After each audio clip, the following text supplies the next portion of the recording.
Hey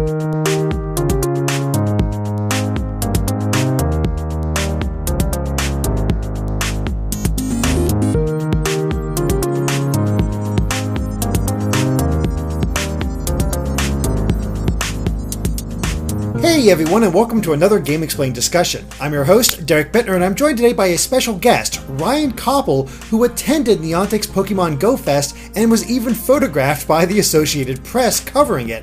So, Ryan, I know this event is a bit infamous already, but what made you want to go in the first place? Well, I've been a huge Pokemon fan since I was like 16 years old when Red and Blue came out, and I remember last year when Pokemon Go dropped, I've basically been playing it non-stop every day. I mean, maybe not non-stop, but a lot. And all my friends do, and we just, we love the aspect of traveling around to catch other new Pokemon and the gym battles. Like, we really enjoyed the game, to be honest. No, it's great to see that sort of level of dedication, because for myself, I enjoyed it for a while, but I don't have like a huge friend group that's all doing it. Of course, this game still does have a huge player base, and not as big, of course, when it first came out, but still consistent enough that they're making a ton of money. So I guess when the Pokemon Go Fest was announced, that you were basically like, well, this is right down my alley. Oh yeah, I mean, and it's like, they'd started to kind of allude to the fact that they were going to be dropping legendary Pokemon soon. Mm-hmm. So I was like, clearly no-brainer. There's going to be some kind of exclusive Pokemon that you can only get at the event. They're obviously going to drop the legendary Pokemon there. So then there's the fun of like, I can be the first one to have one. And also, I kind of figured, like what you said, like when it first came out, like last year, the hype around the game and everyone playing it was astounding. Just people walking around everywhere, looking like sort of like iPhone zombies, but still like everyone was into it, everyone was playing it, it was so much fun. And I was like, this is going to be that recreated. It's going to be 20,000 people all together, just walking around playing Pokemon, having fun like it was when it first came out. Yeah. And it's perfect for that, because, unless certain things happen, you don't really see that as much anymore. I'm sure it still happens in small pockets, but definitely not to the level of 20,000 fans. So, if you don't mind me asking, do you live in Chicago? Like, is that where you went? Like, did they make it convenient, or did you actually make a whole trip out of it? No, I live in Los Angeles. Oh wow! So we're fortunate on the Pokemon side because we have pretty much everything here, which is great. So it makes me feel very bad for the rural players. But yeah, I saw it, I was like, you know what, I'm gonna go. So I booked a flight out Friday evening, just for after I got off work. Got in super late and then I planned to fly out Saturday night after the event was over. Oh wow, yeah, I've done those types of trips before. That's a little exhausting, but in the grand scheme of things, it's still kind of fun. Did you have friends going with you, or is it just you by yourself? No, it was just me. I mean, They planned it over an interesting weekend because it was Comic-Con also. So pretty much everyone I know from my group of friends and in like the industry that I'm in was all at Comic-Con, and I was like, you know what, I'm gonna pass. I'm gonna take a gamble on Pokemon Go Fest, and that gamble was not the right idea, but did not exactly pay off. So of course it's Saturday, you're a little tired from the trip, but you get to the event, and did it seem like a pretty positive, like, off the bat, or is it just a mess from the get-go? No, so I stayed at one of the participating hotels, so you get a little wristband that, on top of your kind of ID scan that you do when you enter, this also was going to get you in an hour earlier. And so I got there, it looked totally fine. I got there probably like 8 in the morning. People were already lined up. It was split into 2 lines. There was the early access line, and then there was the main line. So I walked to the end of the early access line, which was probably over like a mile and a half, because it wrapped all the way around the park, which is fine. I mean, I expected people were going to line up at like 6 a.m., so I was like, I'll get there. When I get there, I'll get in early still. And yeah, I mean, at that point it was fun. Like, everyone was still excited. You could see like they had the special Pokestops set up inside the park that if you tried to swipe them, it asked you to scan a QR code to unlock it. So we were all like, okay, so when we get inside and check in, they're going to give us a QR code, obviously, that we're going to need to scan to kind of unlock the park for us as a way to like combat spoofing or other people who shouldn't, who might be on like just outside the park and not really a part of it. Yeah, nobody can really cheat or anything like that. How quickly, like you had, you could get in an hour early with the early access line.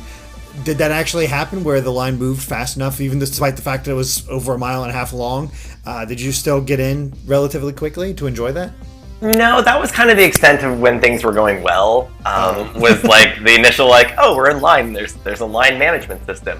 I probably didn't get in until about 10, just because it took so long, and that was one of the principal complaints that people have had, is that the bottleneck from the entrance perspective. There was one entrance and exit, and because of that, and they were very studiously searching bags, so it took a long time to get in, and yeah, people were not super happy about that. Yeah, I definitely would not be, especially since you're there to have fun. It makes sense that they're doing all these safety precautions and all that, especially with 20,000 people being together. But it's still like, okay, have multiple entrances, multiple exits. That way there's not as much of a bottleneck. Yeah. Now, what all did they have set up within the park itself? Was it just Pokestops, or was there like food stands and other like things to make it feel like more of an event? Yeah, so, and this is again kind of where I haven't seen a lot of people comment on this aspect, but and just for those listening, for my background, just because I have some expertise in event stuff, I used to manage Geek and Sundry, which was Felicia Day's YouTube channel, and we used to do events at Comic-Con all the time. Like I've done up to events that had like 45,000 people pass through it. So, oh wow. Yeah, so I've definitely been on the side of like, I know what goes into planning these things, and I know how you need to adjust for like crowd flow and just capacity, things like that. So I'll preface that, so if I sound like I'm trying to sound like an expert, I have some there's some ability. Knowledge there. Exactly. So I was surprised when I came in, because so you walk in, and it's basically the park is split in half. And on your left, I guess the north side, was where the primary area was. So there was a stage that they'd set up where the live streaming was going to take place, as well as the general announcements. And then they had the 3 team lounges. There was a medic tent, and then the gift shop, which was just one stand basically. Then in the middle area, there was like a sprint activation where I think you could basically get a water bottle, and they had a Velcro wall that you could jump on. And then to the right, there was a boost station, which just seemed like you could go and get something free. Then ahead of you, they had a few concession stands, and then that was basically it. The south side of the park was more just you could walk around. And in the game, there were obviously Pokestops, but from an interactive perspective, there wasn't anything. And then they had created a couple new Pokestops for the event in the app. And so what they did in the real world to represent that was they had the photo disc on a pole in a wooden block. And that was basically it. And then they also had some photo ops, but the photo ops were kind of weirdly positioned around the park, where like sometimes they were like behind bushes and or just way off in a corner. And the photo ops were essentially, it was like a wood frame made to look like an iPhone, or just a phone, and then they would have a decal of a Pokemon over it. So it would be like Pikachu or Bulbasaur, or I can't remember who was. I think Dragonair was one of them. And they would have staff on by who could take a photo if you wanted. So you could like stand behind it and look like you were in the phone with the Pokemon. And that was it.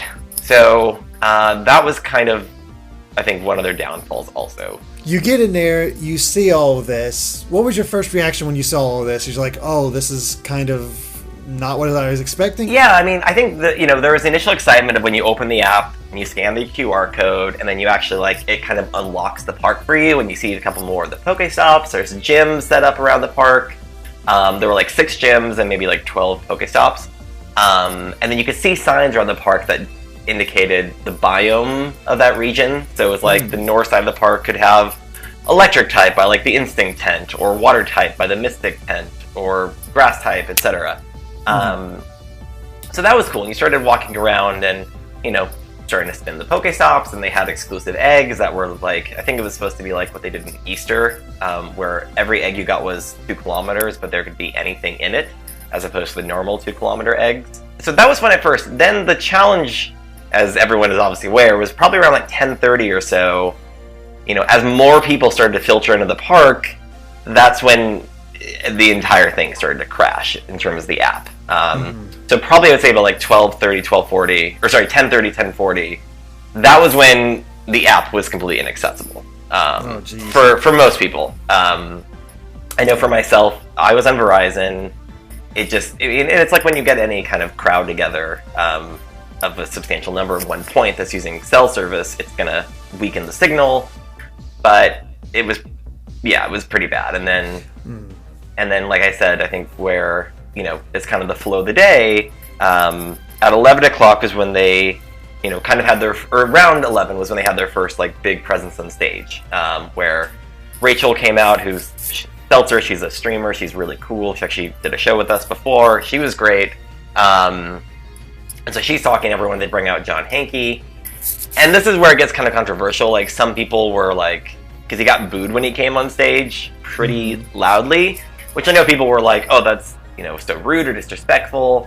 But at the same time, what I kind of encourage people to think about is that, you know, like, these are people who are hardcore players. It's like, obviously the most dedicated fan base. They've traveled from around the world to be there, whether they're Chicago or Los Angeles or Japan or Australia. And the one thing they're here to do for this very limited window of time is to play this game, and they can't play it. And I think from a fundamental level, if you have an event that starts at this time and you're supposed to be doing these things, like, you've already failed at that point. Like, there should not be connectivity issues, there should not be problems with logging in, there shouldn't be network things. It should have just worked. Yeah, especially since even beyond travel and the hotel, how much was a ticket to get into the Pokemon Go Fest? It wasn't that expensive if you got into it. If you got in on it when they actually went on sale, it was like $20, which is not bad. No, that's not bad. But the problem is that everyone knew it was going to be hyped. So like any ticketed event, you had people who went and just bought tons of tickets and then scalped them online for like $150, $300 or more, and people were willing to pay for it because they were like, oh, you know, something cool is going to obviously happen at this event. There's going to be like Pokemon that drop, etc. So I think that was really when the anger level started to rise in the group, or in the crowd, and then, you know, it kind of became a joke where, like, you know, they started the first challenge at 11:30, and that was, the way that the challenge system worked was that it was split into 2 ways. Inside the park, there were 6 verticals. It was like fire Pokemon, water Pokemon, electric Pokemon, etc. And everyone in the park had to capture enough of those Pokemon to activate a bonus perk, basically. And then worldwide, there was a meter of like just people catching Pokemon in general. And if we caught, say, worldwide 10,000 Pokemon, we unlocked Bronze, which opened up these perks we had in the park to people around the globe for 24 hours. And then if they unlocked Silver, which is, let's just say, hypothetically, 20,000 Pokemon, it extended the bonus effects for 48 hours. And then if we hit Gold, which was like the big win, it was going to unlock what was called a mystery challenge for players. And so what we presumed the mystery challenge was going to be was that a raid boss would come up and it would be one of the legendaries, and we'd fight the raid boss and we'd get the legendary Pokemon, and then that would unlock it for everyone worldwide. I'm guessing because you guys couldn't really play, it was hard to even reach that challenge. So did you guys even reach Bronze level because of everything going on, or was that a bit of a failure as well?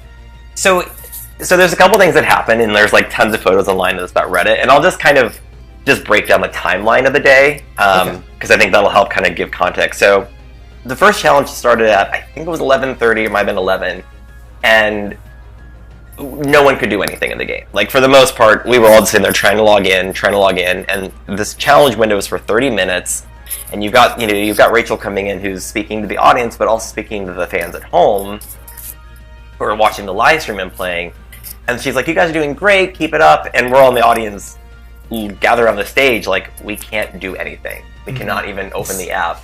So the challenge window ends, and everyone's just kind of like, I mean, I know for myself personally, I caught 0 Pokemon during the challenge window. Oh god. And you were there in like the hub of where there were supposed to be all these new Pokemon. Yeah. And so there was a lot of people upset at this point. And then there were a couple rare ones that were popping in the park for people who could get on. Heracross and Unknown were the 2 special ones that were present. That were So Heracross is exclusive to, I think, South. It's like south of Florida, basically. So it's like the southern hemisphere. And then Unknown is just a really rare one that they haven't put out a lot. And it's the alphabet Pokemon. And basically, we figured out it was meant to spell Chicago if you caught all the different versions of the Unknown. Okay. So basically, we're all just like, it's been, it's now, say, like, almost 12:30. None of us have been able to play the game for 2+ hours. So we're just sitting there, basically. And this is the problem of also the way the event was designed by being only an in-app event. You had 20,000 people, or not even 20,000 people yet. They were still letting people in. Like, the line bottlenecked to the point of, like, it took some people 4+ hours to get into the park. And then they got in and they couldn't even do anything. Yeah. So, and unfortunately, because they designed the event in a way where, like you said, there was nothing in the park. Like, you could go get some food, you could sit in the tents, but the tents were extremely overcrowded because it was so hot that, and there was nothing to do in the tent, you just sat there. There were no events really in person. There was like a Velcro wall, which was so hot. I'm like, who wants to do a Velcro wall right now? and they had one other photo op, which was like a giant, like a person in a Pikachu costume. Oh, that person had to be boiling. Well, they were in a shaded tent, but also the line for that was like an hour and a half to get in because they only had one person dressed as a Pokemon. So again, it was like, you travel this way to get here to have this like fun event. The app doesn't work, and then there's literally nothing to do. Tensions keep getting higher and higher, and it's not helping because the streamers are coming on, like Rachel and the 3 people who were representing the team leaders, and they're just kind of talking to the stream like, oh my god, we're having so much fun, like, how's everyone doing catching Pokemon? And finally everyone just starts booing because it's like, Niantic isn't saying anything. Like, John, at the very beginning when he came out, was like, we know people are having trouble logging in, we're all working on it, we're going to have it fixed soon, don't worry. Yeah, exactly. I mean, to me, like, listening to all this, and maybe even felt like this to you guys, but it just feels like all of Niantic's problems made manifest in the real world. Oh, like, completely. It's just where the thing doesn't want to work. They're saying they're constantly saying they're working on it, and then nothing's getting done, and then it causes just huge PR problems. And obviously, that is exactly what happened here. Exactly. Well, and that's what was so frustrating was that it's like we understood they have a live stream to take care of, but at the same time, it's like we're here, we're sitting here, and we cannot do anything. We've paid to be here, like. We just need to, like, give us some information or something to do or something, like, beyond just sitting here, basically, which is what ultimately ended up happening. And again, there were some people who could get on, but, I found at a certain point I could open the app, and if I was in one spot, it would take maybe, like, 15 minutes to log in, and then probably another 10 minutes to actually make anything spawn around me. But then if I tried to move or even catch a Pokemon, usually that would crash the app. So, at a certain point, finally, because everyone's like booing, we're all chanting like, fix the game, which again, I know that to people at home that sounds like, oh my god, that sounds like so disrespectful and almost rioting in a way, but it was just like, literally there was nothing else we could do to express our complete frustration at this, like, terribly planned event. Yeah. What else could you, like, you'd either... beg them to fix the game or just leave, and that's almost a waste of time again. And some people were trying to leave, and they had to wait in line for a good 25 to 30 minutes to even get out of the park, because you had to swipe your badge, your wristband, to get out in case you wanted to come back in. So you couldn't even leave very well, but also we didn't know what was going to happen. Like, they were trying to be so aloof and mysterious about the legendary Pokemon that I think a lot of people were like, well, I don't want to leave and miss it. So the day progresses. It's now about 1:30 or 2, or maybe a little bit earlier, when finally the CMO comes out. I'm blanking on his name. But he comes out and he addresses the crowd. He's like, look, guys, we know this is a problem. These are the 3 issues we're having. There's one provider, which I believe was AT&T, that just no one could even connect to. So they couldn't even get into the park. Like, they could get in the park. They couldn't even open the app to scan the QR code, which means they couldn't even log in that they were at the event. And then the other 2 were on the Niantic side, where the game just kept crashing, basically. Like, there was one crash bug specifically with OS, and then another that was just, I mean, whatever, the game just wouldn't work. Yeah. Yeah. So exactly. Yeah. So at this point, and I should also mention, like, the live stream itself was hilariously bad. Most of the time at home, apparently most of the time at home it was just like a static screen, or the AV didn't work when they would load it up. The trainer, like the host, had like nothing to talk about, because it's not really a game you can do esports commentary about, because it's really. You catch something, or you tap the screen repeatedly to use attacks, or swipe to dodge. It's like it's It's not an active app. Like, when I heard they were doing a stream about this, I'm like, how? Like, how do you stream this game? Exactly, and I think that was, and again, kind of the problem of like not making it a robust event in terms of celebrating Pokemon on top of the Pokemon Go app, or just giving people things to do, or whatnot. Like, then you could have traveled around the park and talked to people, or made it like a more community social experience. Mm-hmm. So the game continues to, like, at a certain point, I think around like 1:30, there was supposed to be the second challenge. I don't even think they even announced that it was happening for us, because we couldn't do anything at this point. Yeah. Eventually, the CMO comes back out, and to his credit, he was like, he basically apologized, like, this event is more or less a disaster. So you'll be hearing news from us, like, we're going to tell you how to refund your ticket. So everyone who was in attendance got a ticket refund, or is going to. Mm-hmm. And then they were like, we're gonna give you $100 worth of Pokemon coins in the app, which is nice, but it's also like, that doesn't cost them anything, really. It's like, not really. Okay, cool.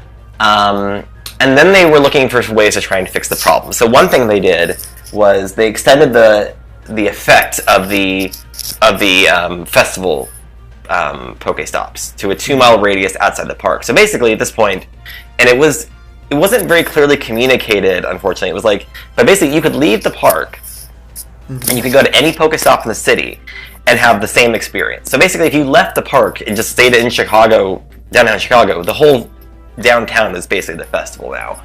Okay. However, I think for a lot of people, I know for myself, I'm sure many other people, was the main reason we were there was for the legendaries, and we didn't really want to. I didn't want to risk leaving if there was a chance that it was going to happen here, because I was like, well, I don't want to. I paid to be here. I'm here for this legendary Pokemon experience. I don't want to miss it. And at a certain point, they started to have special raids come up where they were like level 4 powerful Pokemon that you could all catch, and there were enough people there that you knew you could take down the raid boss. But for the most part, the game would either crash during the raids, or crash during the catching, or wouldn't open or log in anyway. So it was basically like towards the end of the day, it was like probably 4 o'clock. I was just like, like they had the third challenge, no one could really participate. More booing, more people screaming and upset, and a lot of people had a very positive time with their friends, but I think especially for people like myself who came for the event, we're just kind of sitting there waiting.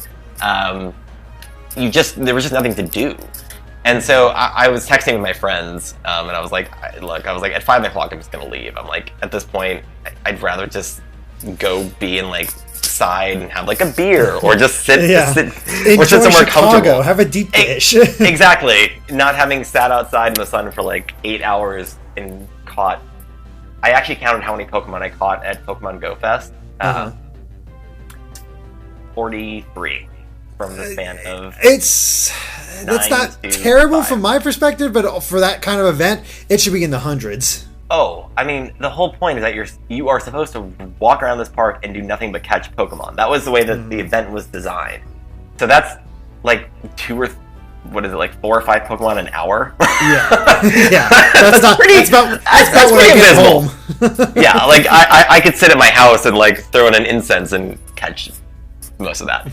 So basically, by the end of the day, the crowd is definitely kind of emptied out at this point. They come back out. And Rachel's like, she does the announcement of like, okay guys, let's see the challenge results. Surprise, we made it to gold, because I was like, if we don't actually unlock all the bonuses, like, these people will actually riot and tear this place apart. And also later on Reddit, someone showed that there was a screen where they were adjusting the value so that we could hit the goals in terms of like the bar graph. So kind of cheat a little bit, yeah. Obviously, I mean, it was obviously going to happen. Like, they weren't going to get people there and not do it, especially after that day. So originally, like we said, the mystery challenge we thought was supposed to be like, okay, they're going to release the legendary, we'll battle it, we'll catch it. So they make the announcement that Lugia is a legendary, which everyone's super excited about. And then they were like, everyone in attendance is going to get a Lugia. It will be in your account. Cool. Nice. So that's awesome, but it's also a little bit like disappointing from like... Yeah, because you don't get the fun of the challenge of the actually trying to catch it. Or exactly.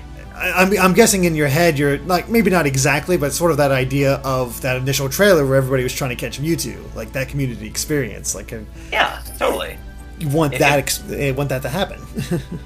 Exactly. And so then the second part was that they broke down basically, which teams contributed the most, which unsurprisingly it's Team Mystic, because they had the most people sign up in the beginning and they kind of just become the more dominant player base in terms of volume.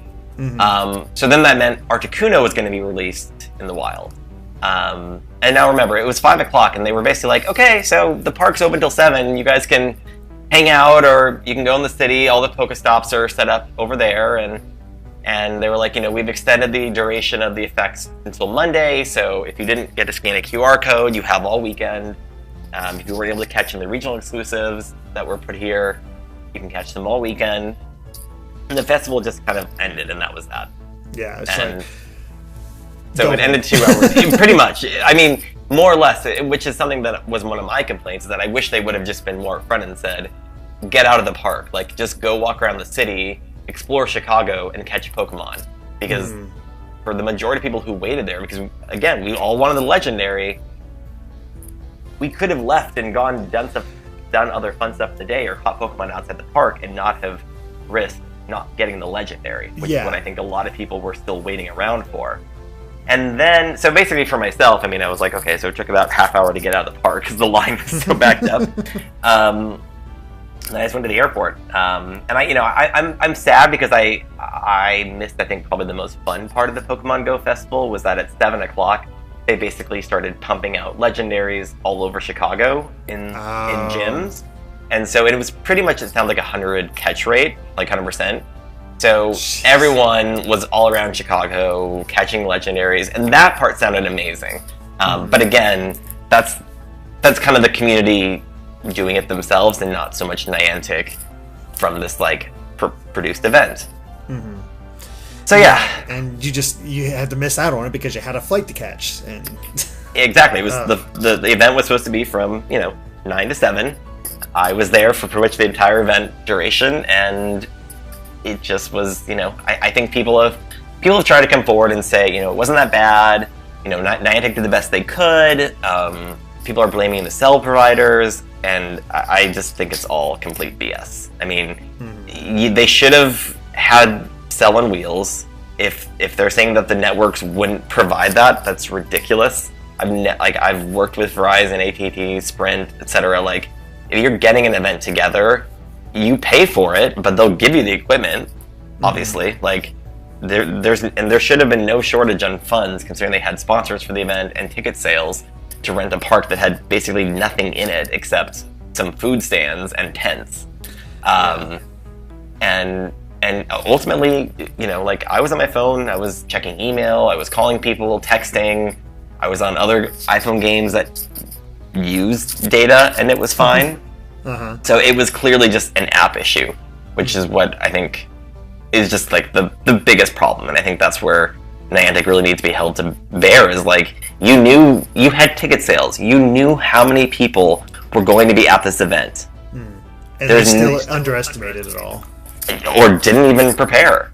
And it was interesting because it made me question, and this is me just hypothesizing, like, when they actually started to plan this event, because they announced it in June, tickets went on sale in July, but then they brought in like the streaming partners like pretty much like the week before. Like, I remember, Nick from Trainer Tips talking about like, oh yeah, I just got invited, and it's like, anytime you have media or talent, like, you normally would want to book that well in advance to like, so you could program what the day is going to look like and figure out what events you're going to do and who's going to talk about what, and have time to produce packaged videos. I mean, it was very clear the only packaged video they had was the one that Nick did for Trainer Tips, talking about how to combat the legendary and raid Pokemon, which is like, well, we can't even play the game, so this is just, we're just watching nothing, basically. Thanks for the tip. Yeah. Yep.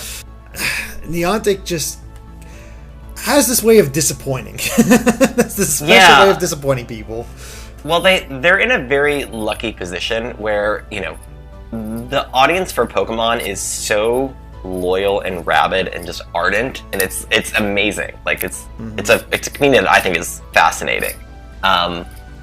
So they have those people in it, and you can tell everyone just wants to give them the benefit of the doubt, because I think deep down, no one wants us to fail. They just want it to be as good as everyone knows it can be. If they can put in PvP, if they can put in some kind of online trading that doesn't break the game, if they can make battles more fun, like, it has potential to be like the Pokemon game that a lot of us think have dreamed of. And so I think we just keep kind of excusing things or being okay with the app not really being that great, but it's okay because, but it's Pokemon.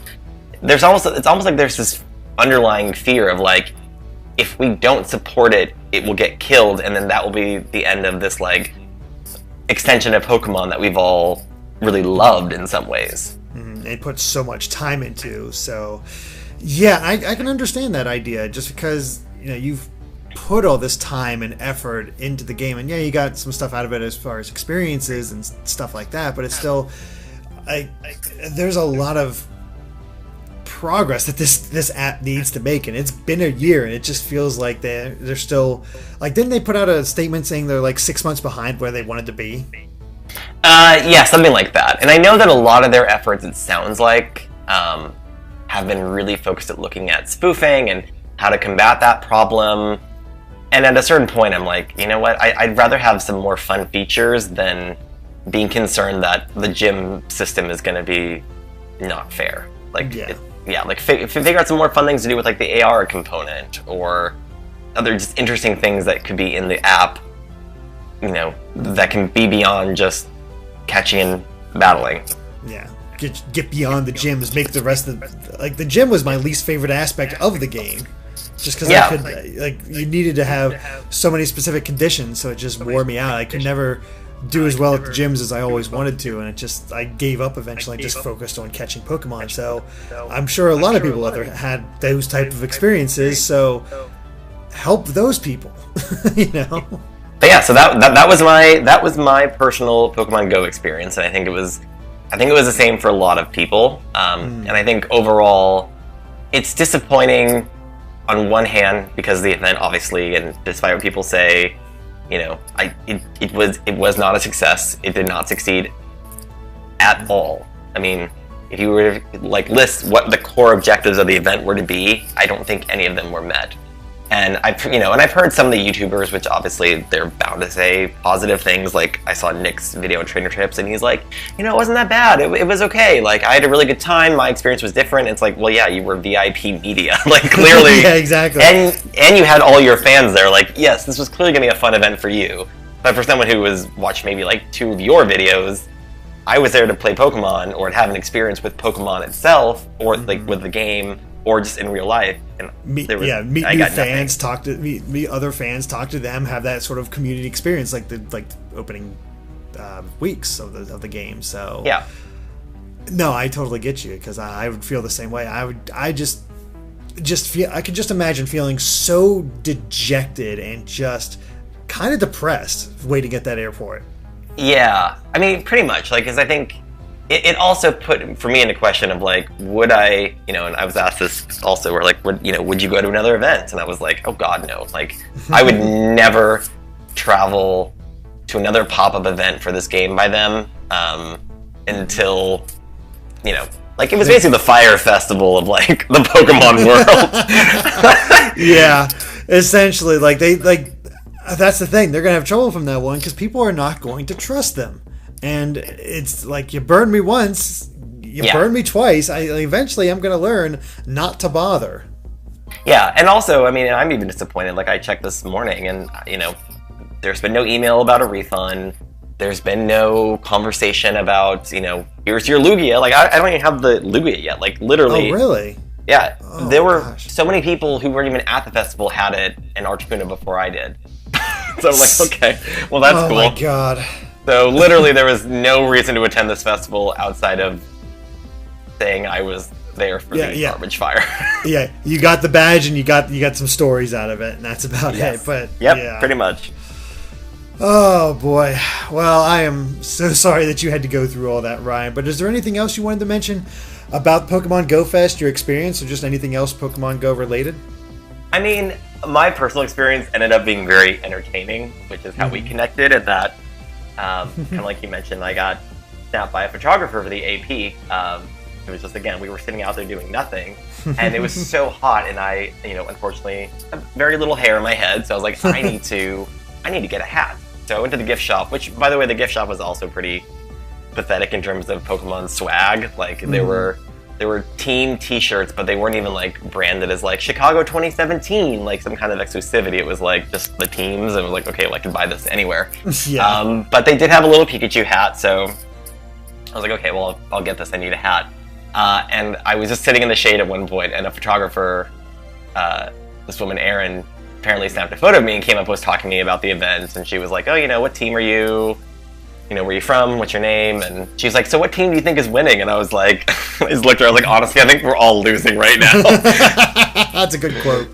That's a good quote. I know. I wish that would have made it the story. But later when I was at the airport, I saw that all these stories were popping up about the train wreck that was Pokemon Go Fest, and that photo was basically being sent as the headline by everyone for the AP, and all my friends were texting it to me, and so on Sunday when I got back, I was just kind of on Reddit for Pokemon Go, because I just wanted to see what people were saying and the reactions, and I was like, I think a couple friends of mine, and I even thought of, were like, you should put this photo on Reddit, because it's so ridiculously silly. Like, it's you, a grown man, in this Pikachu hat, looking so sad and despondent in your brightly colored kind of like hipster clothes, with your Pokemon jacket against this like dark gray gritty wall. I put it online, and it basically went viral, went to the front page of Reddit. It was in the number 4 spot, which was that's hilarious. Awesome.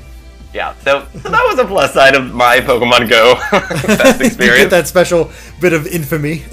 Yep, for my own personal 15 minutes of fame. There you go.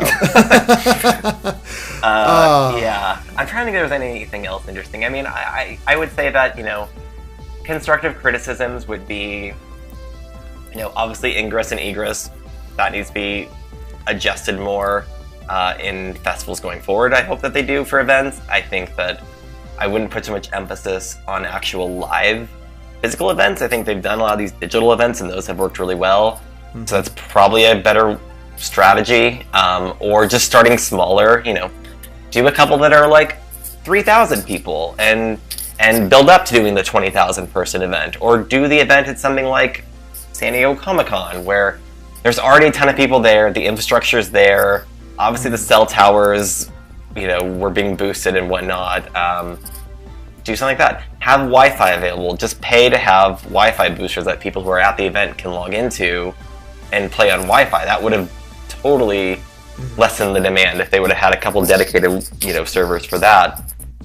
Also, just make things you can do inside the app. I mean, like, if you really think about it, who wants to walk around in the sun at a park for 9 hours playing this app nonstop? Like, and have something to do outside the app. Have some sort of way to take a break or something, or also just fun. Yeah, exactly. And this is something that Niantic does all the time, which is like, just be transparent about the schedule. Like, just say, we're gonna have these raids at this time. We're gonna do this here. We're gonna do this then. So people know, like, hey, you know what? I don't really care so much about a couple of these raids. I'm gonna go out and get lunch, or go walk around, or do something else that I could do activation-wise in the park, instead of it just being completely dead silent and you just staring at your phone being like, what's going to happen next? Yeah. And then nothing happening. To see if you can find anything there about people saying anything, or Niantic's mentioning something. Exactly. Yeah, or like having to go on Reddit to see if like someone had heard something from another source and whatnot. So the communication with their community clearly needs work. But you know, on the positive side, obviously it demonstrated that there is definitely a very ardent fan base for the game still. And my hope for them, for Niantic, is that they really, I think they need to get those refunds out quickly, because the longer that it takes for them to do that, the more resentment is going to start to bubble for people. And I think they just need to come out and just have a more personal statement apologizing for it, honestly. Like, even a video from John just being like, you know, if we messed up, we're sorry. We won't, you know, this kind of thing will never happen again. And obviously they've kind of alluded to it in like official posts, but it's very kind of dismissive and like surgical the way they describe it. Yeah, it's almost like they don't want to admit fault, and I don't know why that is. I will say the last thing that I was impressed with, though, was actually Hanky himself. So he had that initial thing where he came on stage and was booed. And again, it's not polite, but yeah, a lot of people were very angry with no way to express themselves outside of that. So I think, you know, they were upset. It happens. I think it's, you know, it is what it is. But after that, to his credit, he did not go backstage and just sit back there and, you know, do nothing. Because, I mean, ultimately, when you have this kind of a problem, you can't, even if you're the CEO, you can't do anything. Like, yelling at people isn't going to fix it. Obviously, everyone in the company is working on it. It's mission critical that this get fixed. He just stayed on stage the entire time, pretty much, I think, the entire day, didn't leave once, and just sat on stage in the front, talked to people, signed autographs, took photos, and he got yelled at a lot, and people were screaming at him to fix the game, and they were angry and belligerent at times, and, you know, he just took it like a champ. He didn't leave. You know, they had a security guard there with him just in case, but he just stayed there the entire day for hours and hours, and that, I cannot imagine how emotionally and physically exhausting that must have been. Oh, yeah. And just, like, knowing that all you disappointed 20,000 people, and he didn't hide, he just sat up there with them, and he made himself accessible. Kudos to that, because I just watching him walk on stage and getting all those boos just made me, like I thought about in his, putting myself in his shoes and be like, I'd be terrified. Oh, yeah. All right, I want to thank you, Ryan, for joining us to talk about your experience at the Pokemon Go Fest. And, of course, thank all of you for watching. And if you like this video, be sure to like us on Facebook and Twitter at GameXplain. And, Ryan, where can they find you at? I mean, I'm pretty casual on the socials, but it's RW Copple on Twitter. It should be the same on Instagram. And you can always find me on Facebook and Reddit. It's RW Copple. Awesome. And of course, make sure to subscribe to Game Explained for more on Pokemon and other things gaming as well. Until next time, bye.